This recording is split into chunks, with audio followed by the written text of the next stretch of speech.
Good afternoon, everyone, and welcome. As manufacturing companies grow and expand their dealer networks, the way sales teams operate is changing rapidly. Many organizations are now adopting technology to simplify their systems, enhance visibility, and help their teams work more efficiently on the ground. Today's session is all about understanding how this shift is happening and what it means for the future of sales in manufacturing.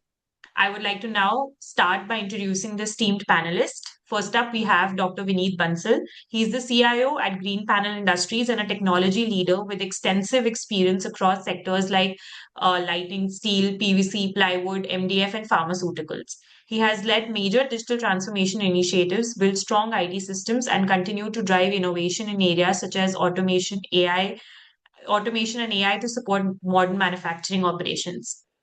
Next up, we have Abhishek Gupta.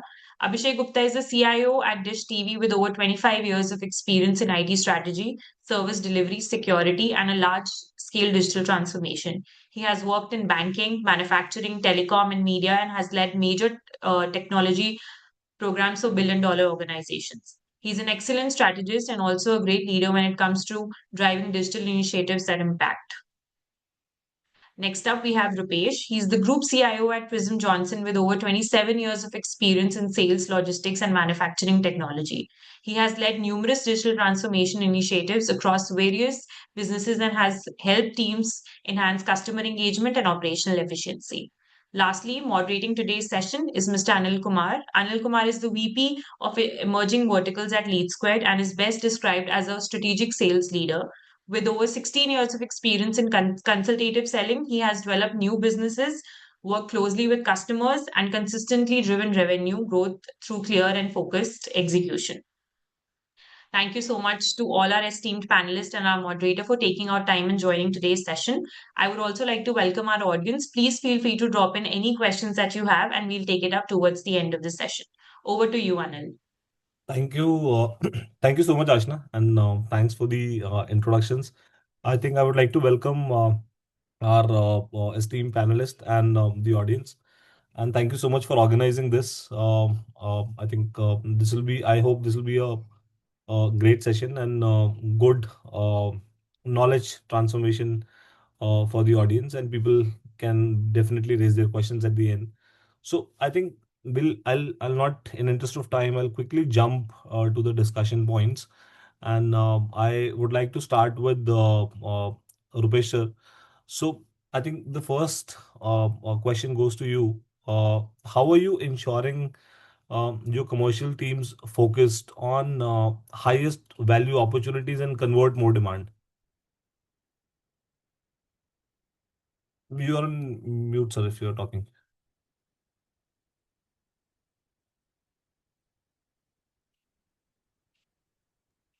Okay. So thank you, Anil. Thank you, Ashana. Thanks for this opportunity. So Anil, coming to your question, basically, let me just go back to the basics of why we have implemented CRM, or I have seen CRM tool being implemented. So many particularly in sales processes, if you see,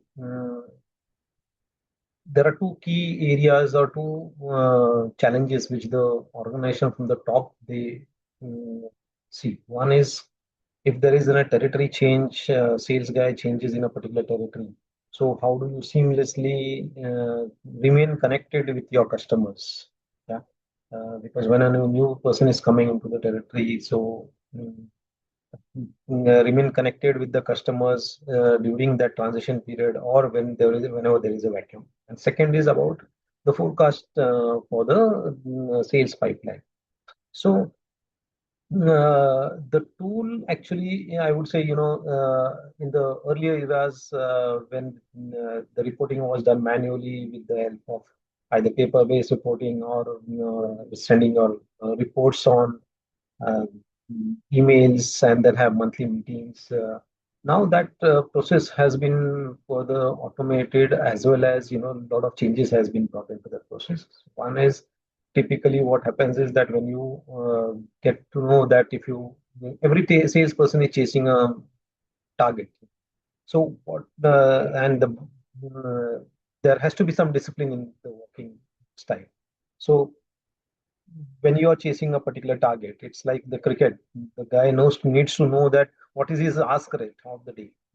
For every ball, how much he has to score, how many in this particular over, how much he has to score. So same way in sales, he has to know that for this monthly target, how much I am far away from it, and what is my weekly task, what is my daily ask of that particular asking rate. And while doing this, the smartest way of doing is that they have to keep on prioritizing this. So it's a 20 to 80, rule which they have to follow. The focus has to be on those 20% of the customers who will give you the business and help you to, get the revenues. Whereas the rest of the other customers, because sometimes depending on the industry, the sales cycle is a lengthy cycle.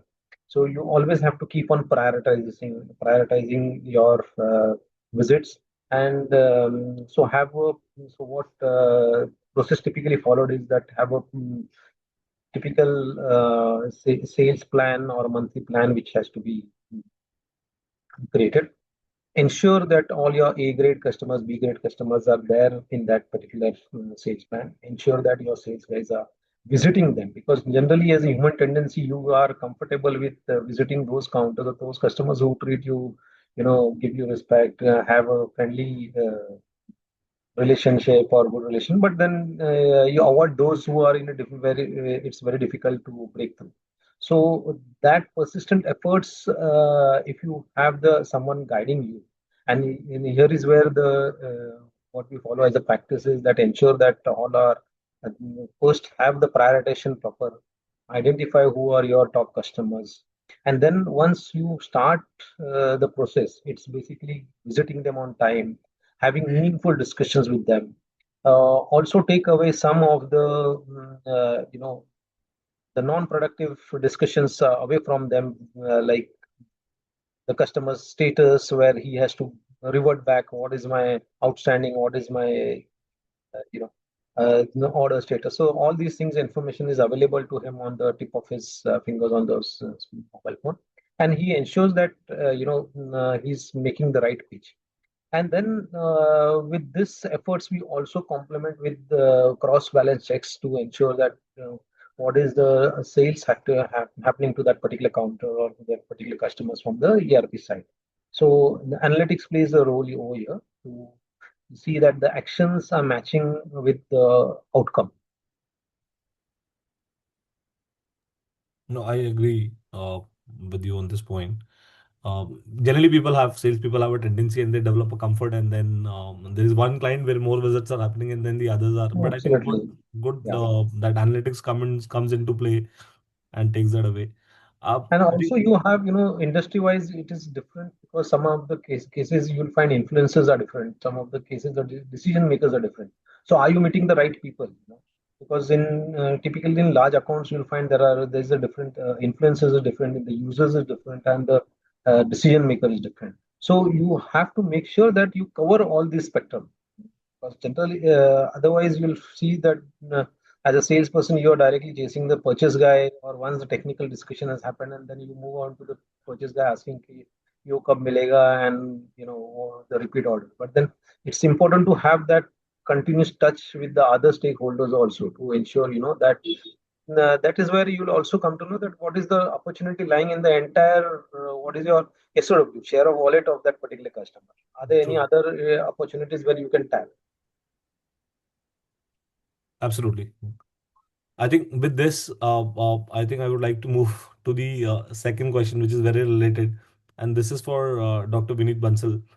Uh, Dr. Vineet, I wanted to know what has worked in your organization to drive genuine adoption of digital sales platforms among experienced team. Because when sales teams are experienced, there is a possibility that there is some reluctance which is there for let's say adoption of digital platforms. So I think that question I would like to put it to you. Yeah, I think I would like to start from this, from the starting point. Like when any digital platform we are, for example, implementing in sales, especially adoption. First we need to understand why the adoption is not there. how the adoption will come. So once when you start your involving your salespeople at the very early stage at the design time, and if the sorry, and if the system is designed as per and they are the owner in at the design time, so definitely the adoption will start from there. Otherwise, what will happen? Otherwise, this become a IT project. Salespeople are not involved, and they will not use it effectively, right? This is only the push. There is only the push. Then what you have to do? You have to control their expenses and all. So then you get some sort of adoption. But when you are involving the salespeople, they understand the system, they design with you the system. So then the adoption comes automatically because the system is designed as per their day-to-day working. The system is basically the problem is the salesperson always think like this is a tool which is monitoring me, right? This is to monitor, but we have to make them understand this is not for the monitoring. This is to enhance your this is the enablement empowerment to you, right? This tool is empowering you. Like for example, if leads are captured properly, right? So you will get the data where when these leads are matured, so the system will tell you the leads are matured. So you know according to this, and when for example the salesperson is getting the, for example, the stock visibility from the plant team or the uh, sales data, right, and the pending orders, for example. So based on the salesperson day-to-day requirement, if the system is enabling him to give more information. And also one thing we need to understand, if the system is taking less time than the manual working, then only the adoption will go high.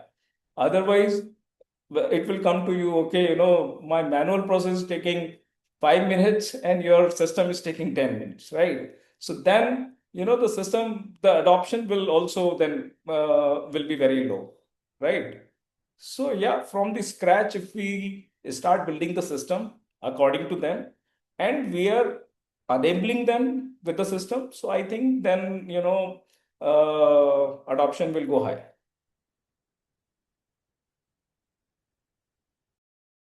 Thank you so much, Dr. Vineet. I think this is definitely helpful because if systems are, I have seen it multiple times, if systems are not designed in consultation to the sales teams, I typically it becomes an IT project. Yeah. So I would definitely agree with you on that point. And I think with this, it brings me to our third question for Abhishek Gupta. That from your experience, sir, how important is having a unified customer view? We can also call it a customer 360 today. When we are making strategic commercial decisions, and how have you integrated the systems and supported that process?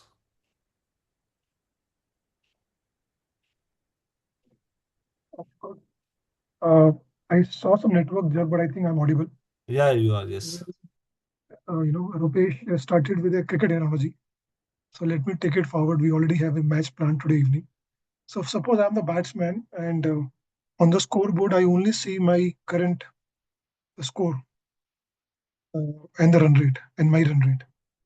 And what will I do with that unless I know what is the target, what is the asking rate, right? And what do I need to do? How many wickets are in hand? So I think in the business, if I draw the same analogy, you have hit the nail.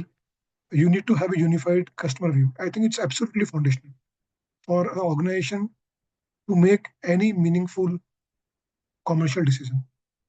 Because when systems are fragmented, you are essentially trying to understand the customer through multiple broken mirrors. So sales will have one vision, support systems will have another version, marketing will have a third version.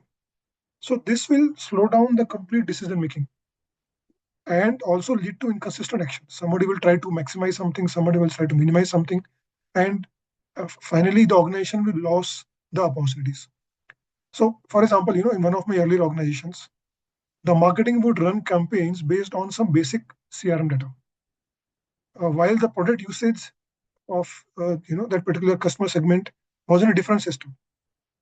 And once we integrated the two, we suddenly had visibility into which customers were actually using premium features and which weren't.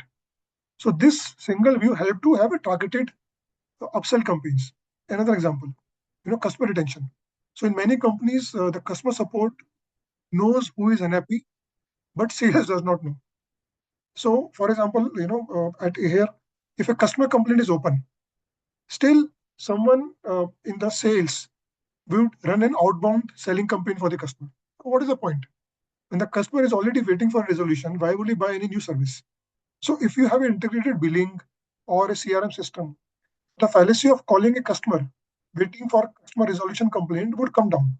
So this will allow for improvement into dialing out efficiency, call center, lead conversion, lower operational cost, and the cost of upsell will come down. So if the systems are fragmented, I take another example, how integrated data-driven system will help. If I have a singular view, simple questions like, who is my most profitable customer segment? I could easily do it. And I can, then target what should I run? Should I run a retention campaign? Should I run a marketing campaign? What kind of a campaign I should run? For example, here we have early churn signals. So we exactly know that this particular segment of the customer is likely to churn.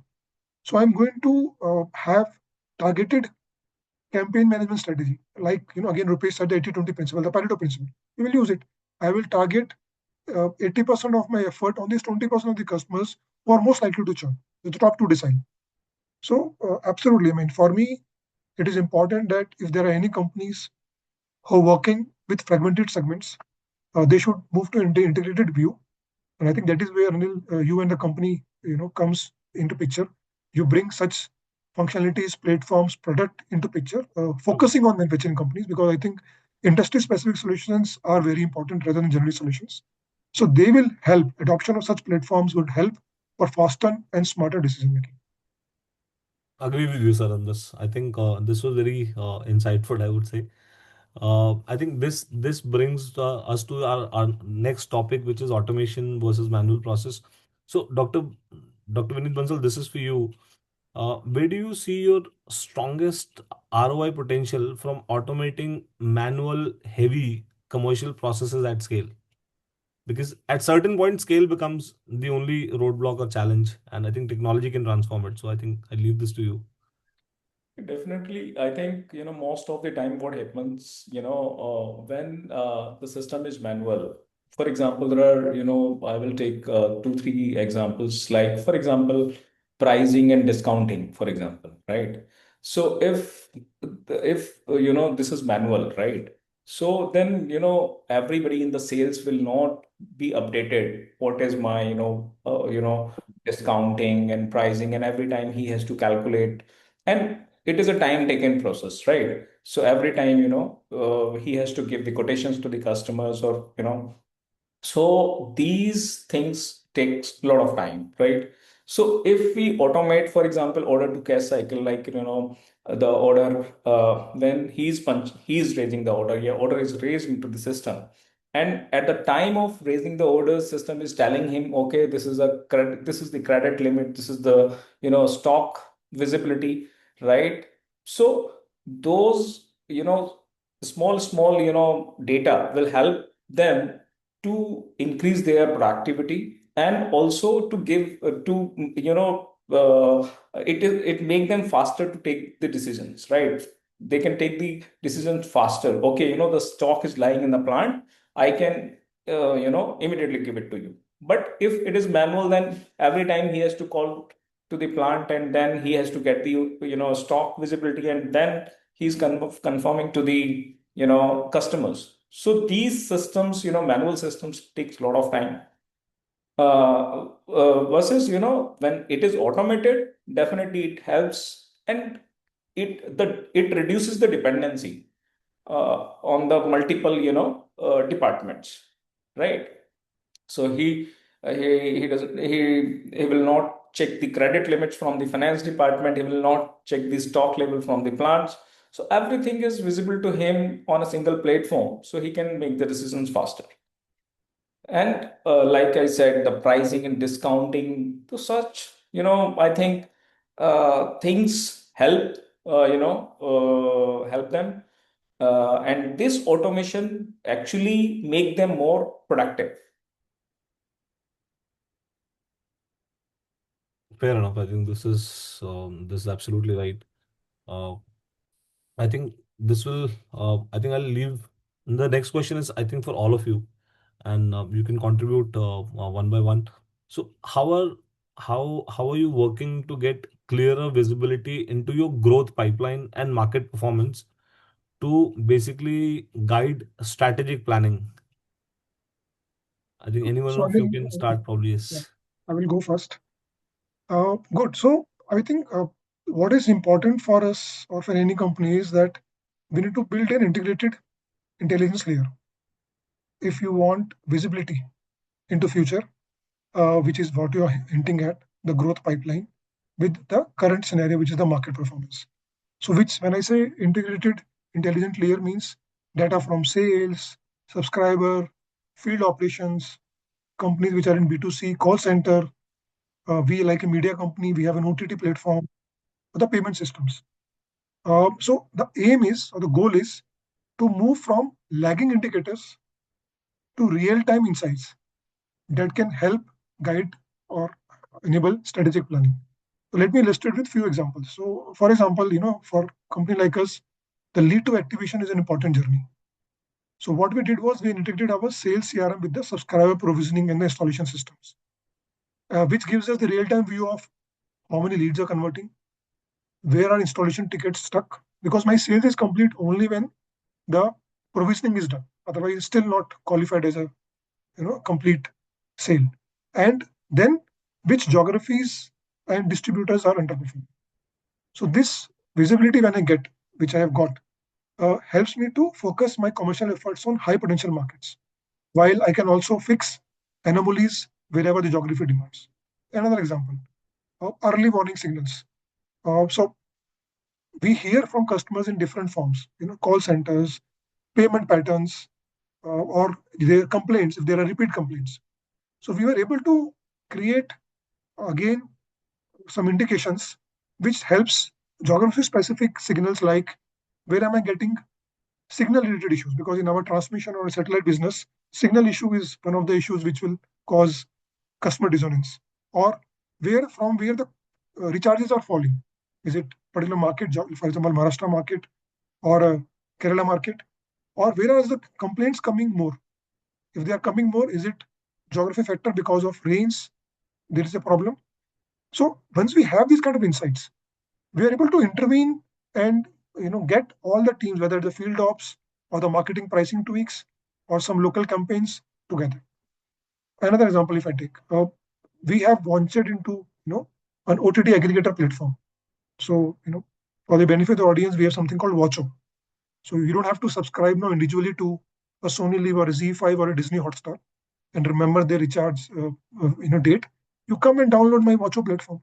So this advantage is that it's a two-way communication.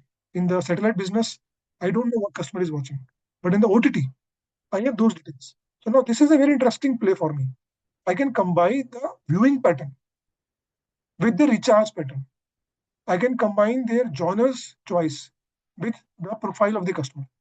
So I am able to now have content partnerships. I'm able to have bundling of the OTTs very intelligently, and I'm able to launch niche mini packs for the segment. So if you are a Tamil speaking customer, I will give you a pack which has only Tamil OTT subscriptions. Why you have to pay for everything? Or if you're a sports loving customer, I would give you a bundle which is suited for you. So it is suited for you from the contents perspective. It is suited from you from a pocket perspective. Last example, again, this is because we launched our own TV brand called Vigi. So if you want now one-stop shop for all entertainment needs. Just go and buy my TV. So it's like V as in victory, Z as in Zimbabwe, and Y is in Yugoslavia. So VZ. So you buy a VZ TV, you get everything free. So now, why I'm bringing it up?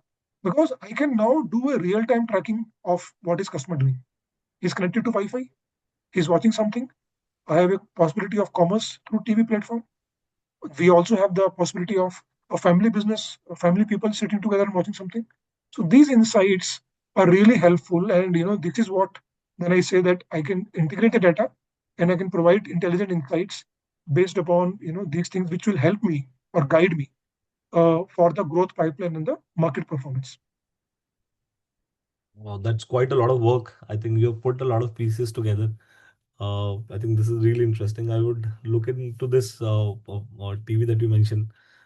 This is interesting. So I think I would love to hear from Dr. Vineet and Rupesh sir also, that what are their views on strategic planning. Yeah, I think, like rightly said, Abhishek rightly said, when you have a single source of truth and you have the visibility of, all data together, right? And if that data is visible, to the end users, if he can make the decisions based on the data, because everything, any system will work on data only, right? If you don't have data, you cannot make any decisions, right? Like and gone are those days where everything was driven by the historic data. We always if we are, for example, planning something, we were planning based on the historical data. Okay, I made last year, last month, I have made this much of sales, so 20% of it I will make it this year. So that is not the right way of because you have to see the trends, you have to see the current trends, what are the trends going on in current time. So it cannot be as compared to the history data, right? So trends are changing day by day, so you have to go by the trends. So but now you have to if you have the visibility of data, if you have the analytics tools in place, you are bit of AI you are using in it, so you can make better decisions. You can from your demand forecasting, you can align your production, right? So all these things can be aligned properly if you have a single source of truth, you have data, and based on that data, you can make better decisions, I think. I agree with you. I think data combined together transforms the business and definitely leads to growth. I think Rupesh sir, Yeah. last but not least, I think I would love to hear your thoughts here. Yeah, so Dr. Vineet gave a very good example about you can't maybe always rely on the past historical trends because see your past historical trends. If you today any tool, if you have to forecast, it will take your 18 months forecast or 2 years forecast, 3 years forecast, depending on the organization strategy. But then the important is that how do you know the market is changing dynamically? Your customer profile has been changing. There are trends you can see, but then how do you tap that? So, and that's where actually there has to be a continuous you'll have to identify those patterns or the trends and try to establish a correlationship. So, for example, if you let's take construction business itself, whenever new cities have been set up, you'll find that first the road infrastructure is being developing. The builders are coming there, and construction sites have been set up. Now, if you look at your past data, you will not find this data. Yeah, so you'll not find that data. So probably you will not know whether you are logistically do you have a partner situated in that particular pocket or not, who is going to help you to sell. Yeah.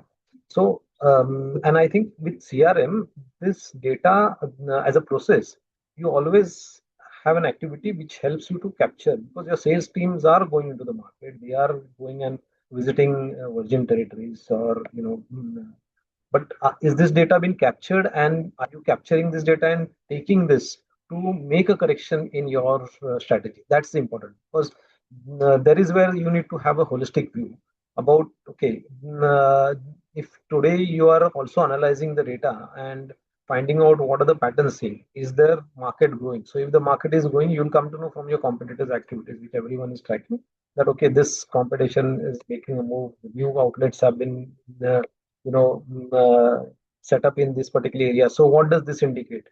Do we have to go probe further and find out that what's happening in the market?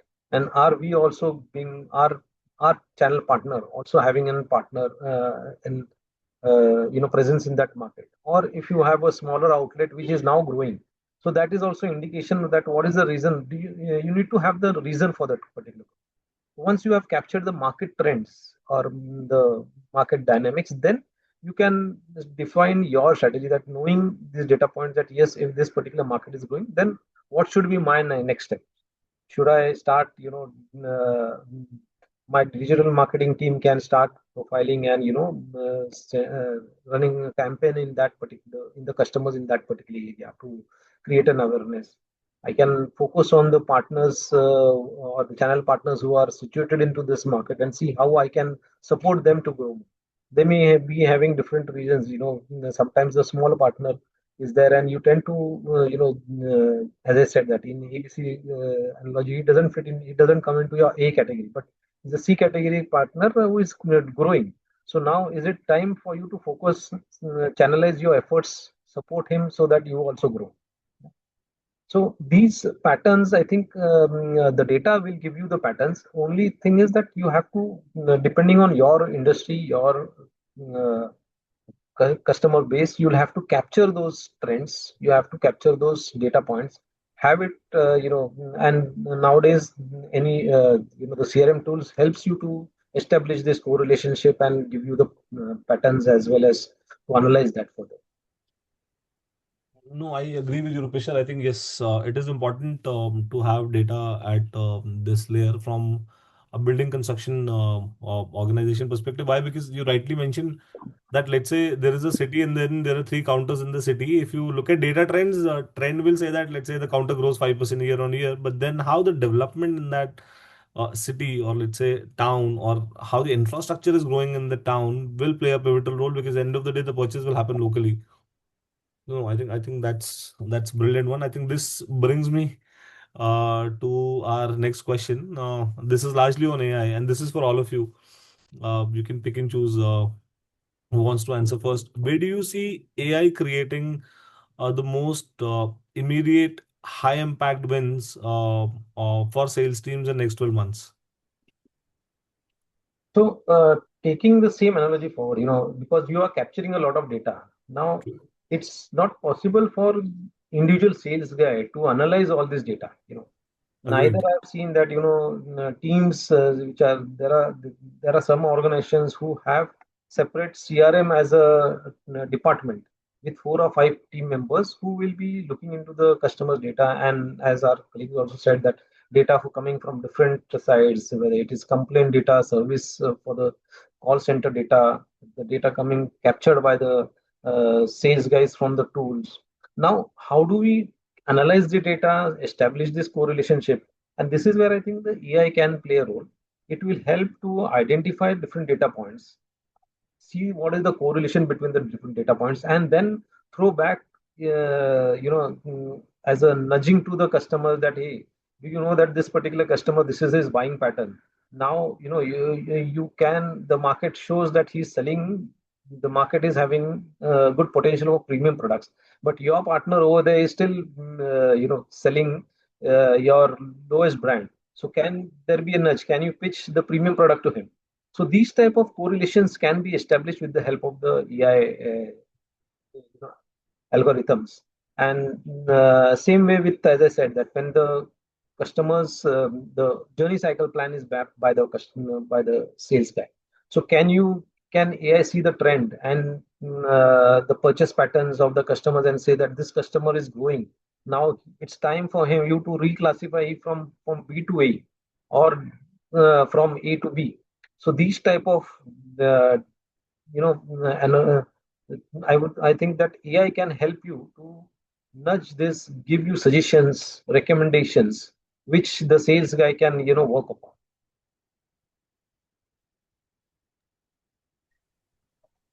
Sorry, you are Anil, you are on mute. I'm Yeah, so sorry. Anil. Yeah. So basically, I think I would agree with you. Yes, if AI can tell us, let's say we are in sales, if AI can tell us, Anil, let's say this particular geography, there is a seasonal business which comes every year, and these are the counters wherein you get this amount of business every year. So instead of doing a postmortem, a sales head can do some proactive measures. If let's say if there's no business in the first 15 days, he can probably tell the sales team to go and visit those counters and meet them. Yes, I agree with you. I think AI can do wonders. We met, I'll just add up to this. So I met somebody in Mumbai yesterday, and they do a lot of marketing for different organizations, and they did some voice bot calling, and I think the number of calls that they made were roughly around 90,000 calls, and they had some 1,500 of units as an inventory, and they got 8 9,000 registration. Now imagine, so and this all calling happened through AI, so there's no human intervention involved. Now imagine an SKU, or let's say an inventory which is available only at 1,500 level, and there is a 9,000 people ready to buy that inventory. So they prioritize first come first serve basis, and it is all gone, and it is all done by AI in a month. And see, sometimes Abhishek also mentioned that integrated approach will help you to get good insights. So if you realize that if you analyze your customer's calling pattern and see that this particular customer has a call center who is attending that call, and the AI tool identifies from the pattern, from the tone that this customer is irritated or something has gone wrong, it can immediately send an alert to the True. sales guy, because the sales guy is the again the point of contact. He is going to face it. Now it should not happen that the customer will say, I have so much, this is my problem, I have called your call center, I have not received anything, and the sales guy is not even aware. But if you have timely intervention, you can call up the sales guy, no matter, even if he doesn't visit, he can call up and pacify the customer, see what the problem is. That will again, because ultimately all this selling is basically managing the relationship. So building the True. relationship will also help in, I think AI can also help the sales guy to feed in a lot of data points which will help him to establish or engage with the customers well. This is another learning, sir. I think this I think we will definitely. This is something which is doable and achievable. Yeah. I think, yeah, this brings, this is a good this good information. I think we'll put this in motion. Okay, so let me add my 2 cents, Anil, on this AI part. And frankly, if you ask any of the technocrats, the word AI starts buzzing around in the head. So I have to now contain myself to the topic at hand and talk only the use cases which are related to sales, because your question was only for sales. So I can immediately think of three cases with respect to sales. So, for us, it's a B2C business. So much of the sales is to the call center. We have inbound as well as outbound, right? So when I say sales, it could be a pack upgrade where I get a larger share of the customer wallet. And so the important use is how do I transcribe, translate, and then get insight on the around 50,000 calls I get daily in my call center in 12 different languages. Earlier, it was not possible. Today, with the advent of the technology and the platforms and the system power, I can transcribe automatically. I can do intent detection, whether the customer is angry, the intent is to downgrade, upgrade, or shift to competition. I can identify the dissatisfaction patterns. Is he not happy with the pack price? Is he not happy with my service? I can pick up any opportunity for cross sell or upsell. He's asking, cricket match is not coming. So I understand, oh, he's talking about a Star Sports 1 pack for the 7 p.m. match. Or I can highlight regional issues. For example, he's saying, that this particular channel is not coming. So, for example, I am looking for AHA Gujarati. That means for the Gujarat customer, I don't have this channel in the platform. Or I can do a scoring of the sentiment of the customer. And like, Rupesh said at the end of the call, if I feel that this inbound call center agent was not good enough to manage and handle this high ARPU customer, an outbound call from a more trained retention agent can go in anticipation of a churn. One example. Second is, of course, the guys who are fighting it out every day, the sales team. How do I help them with trend analysis? So, for example, I can do a KPI analysis of their gross ads or revenue or retention for the last, month to date or quarter to date or year to date. Or if they are about to miss a scheme by just a whisker, I can little bit probe them or prompt them. Oh, by the way, if you make this sale, you will hit your target, and this trip to Thailand is in your hands. Or discuss this kind of smart recommendations. And lastly, because my people are working in field in different geographies, so if I can make them comfortable to speak in the natural language, so they don't have to speak or write or type in only English or Hindi. So this is where AI or the NLP solution will come handy, where they can just speak, they can track, they can verify.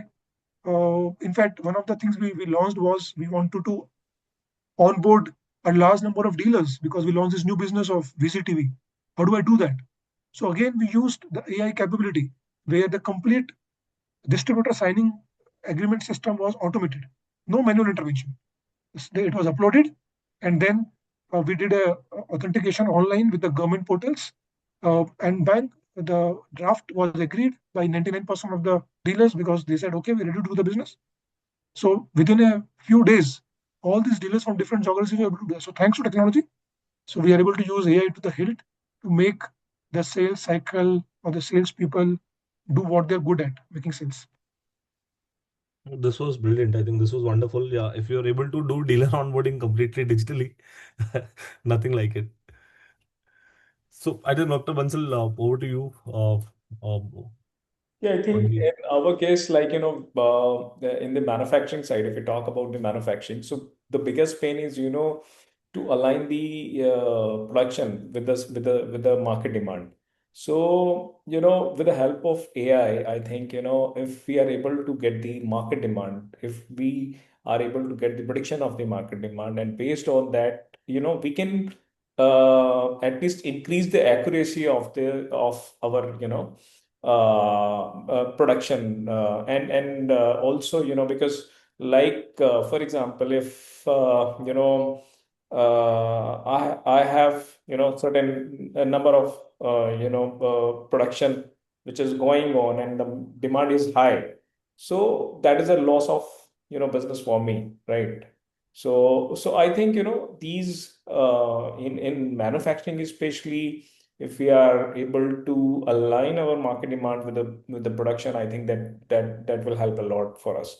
And, for anyone, definitely the customer experience and all these areas, definitely AI is something, which is helping, and which can help them to get the better experience, right? Definitely, I think with you on this point, sir.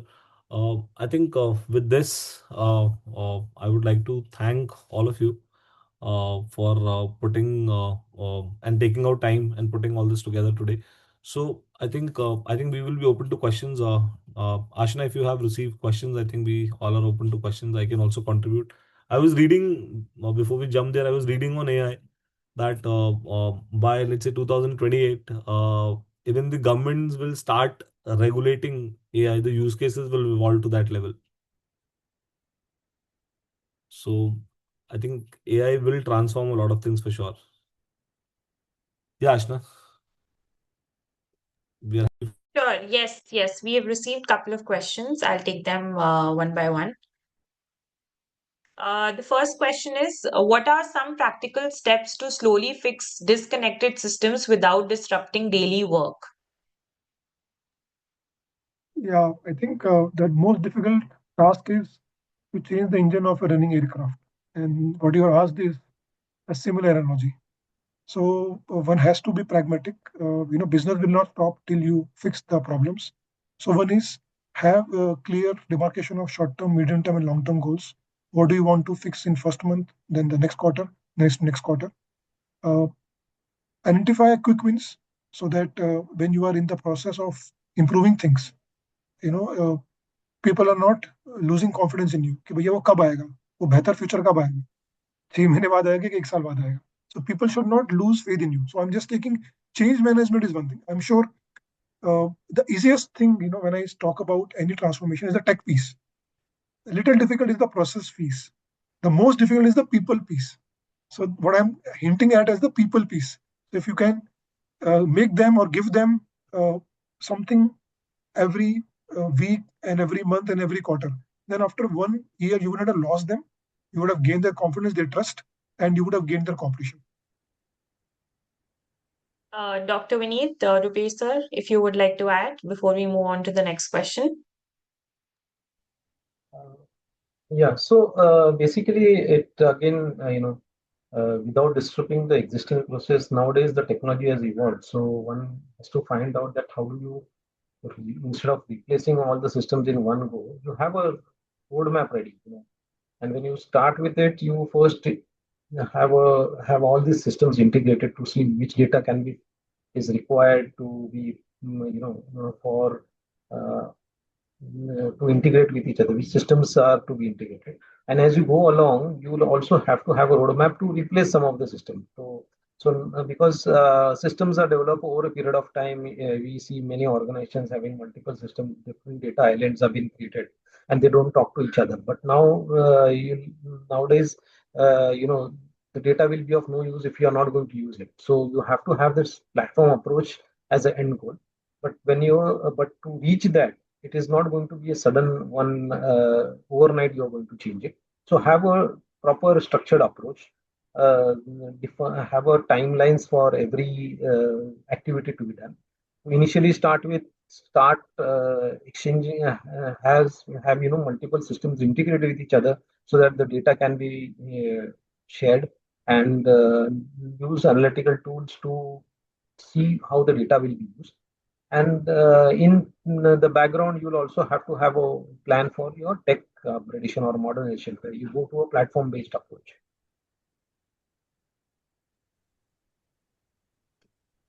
So Okay.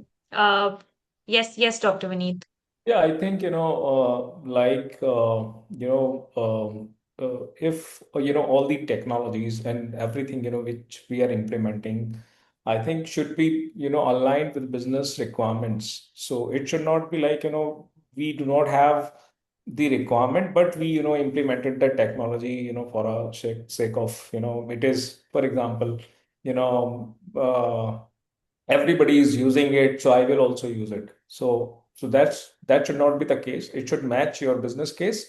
And once the technology is matching with your business case, you can, utilize it for the business. And I think, that is something we all should have keep in mind, right? Thank you so much. We'll quickly move on to the next question. When legacy systems are still in use, how challenging is it to integrate multiple platforms, and what's the right approach for doing it smoothly? Yeah, I mean, again, it is on similar lines to the last question.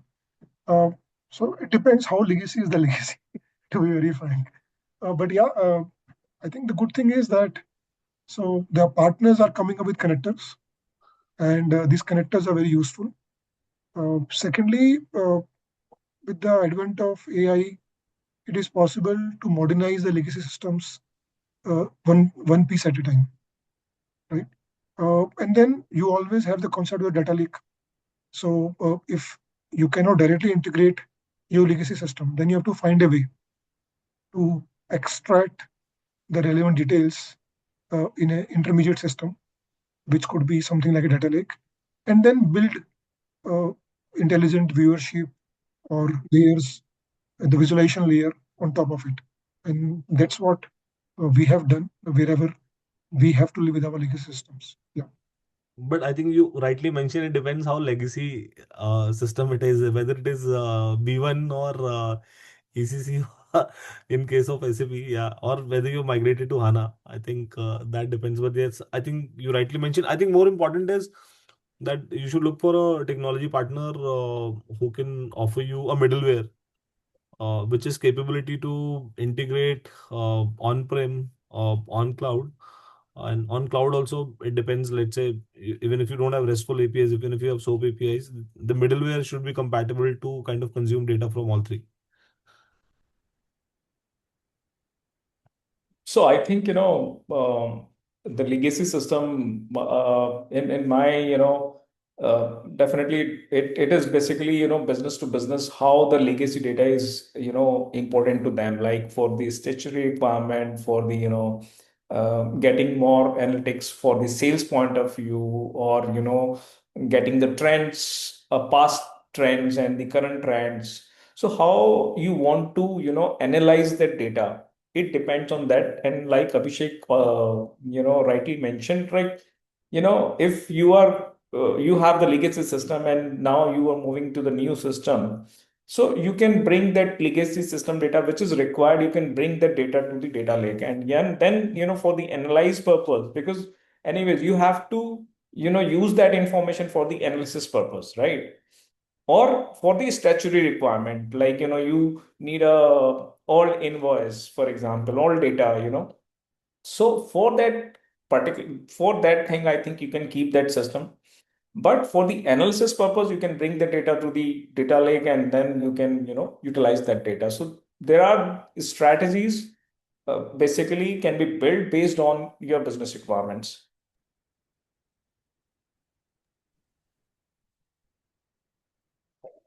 Yeah, and Ms. Abhishek and Dr. Vineet has mentioned, they've covered all the points.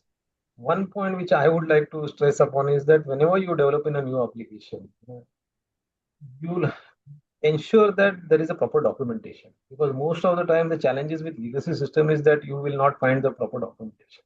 And that's what, if you generally a trend is that techie guys will not like to spend time in documenting things in detail. You have to remember that today's system is few years down the line that is going to become a legacy. Now you have to understand what type of legacy you want to leave. So because that's the major challenge when you are migrating, when you are even migrating one legacy system to the new platform. If you don't have proper documentation, then you'll face a very tough time while that project is started. So, following a proper project management methodology, documentation, documenting in the details, I think that's what is required. I think Other points are equally important. What Abhishek and Mr. Dr. Vineet mentioned, I don't want to repeat them, but uh, yeah. So adding to your point, for example, like, if you are moving to a new system, and if, for example, in a legacy system, you have some, process which is defined and that is not documented. And if you skip that process, for example, then, you're Yeah. you're going for, Absolutely. right. So yeah, definitely all these things And should. also over a period, the process, your businesses also undergo You change. change. So you can also Yes. review the document and see whether this process is required or not.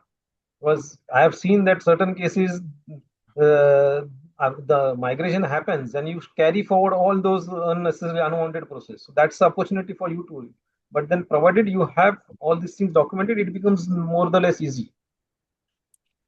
Every 3 years, our businesses will transform and processes will change, and it will typically require a newer implementation. That's the Yeah. way the market is moving. Now the way the business models are transforming, whether the 3 years is going to be 3 years or 1 year, you don't know. Yes. Say, but in sales side, it is true, but, in the manufacturing side, the process almost remain the same, right? So, like, your gate entry system, for example. Right. So, many of the systems remain same. So you have to carry the legacy, because, in a longer period of time, you have built those systems. You cannot move away from that system, immediately. You have to, you have to think, like, the alternatives or the workarounds, or, how you can modernize that system. So that is something, yeah, definitely you can modernize, but you cannot keep away from that system. So there are systems which you have to definitely, legacy system you have to carry in future also, right? Some Thank you of them, so yes. much. I think we have one last question. We can quickly wrap up post that. What has worked well for your sales teams to adopt new tools and processes consistently?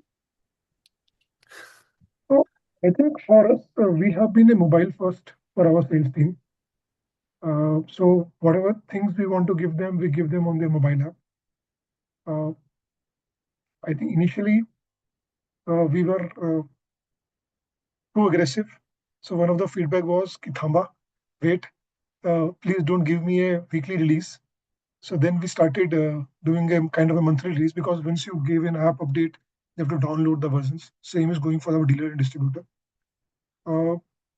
Second thing is that I then go a quarterly visit in the territory, and I actually sit at the outlets and just go out with an open mind, ask probing questions, and I always carry a small book or a notebook with a pen.